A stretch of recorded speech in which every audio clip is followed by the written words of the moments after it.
One day in the inner sanctum. And then we've had 100 days of your leadership with respect. The very next, ousted from his job. Donald Trump removing Mike Waltz as National Security Advisor, instead nominating him to be ambassador to the UN.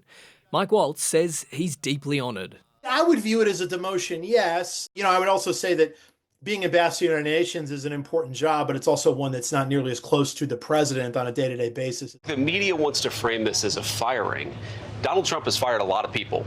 He doesn't give them Senate-confirmed appointments afterwards. The former congressman made headlines in March when he mistakenly added a news magazine editor to a sensitive group chat with senior officials on Signal discussing a military operation in Yemen.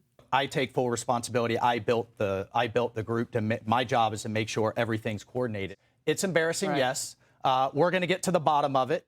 At the time, Trump publicly backed Waltz, saying he'd learnt his lesson with a word of advice about Signal. Probably he won't be using it again, at least not in the very near future. Yesterday, Waltz was seen still using Signal in what would be his last cabinet meeting as National Security Advisor. The clock on him leaving probably started with Signalgate, but it's possible that it might have happened anyway. This is a soft landing for a man who was under immense pressure and seemed to have lost the confidence of some of his colleagues.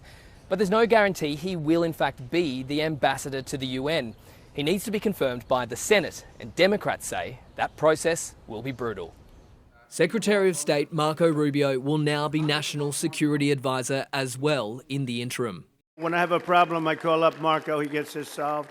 Catching even Rubio's spokesperson off guard. It is clear that I just heard this from you. This is the magic. The magic or chaos of a Trump presidency. Cameron Gock, ABC News, Washington.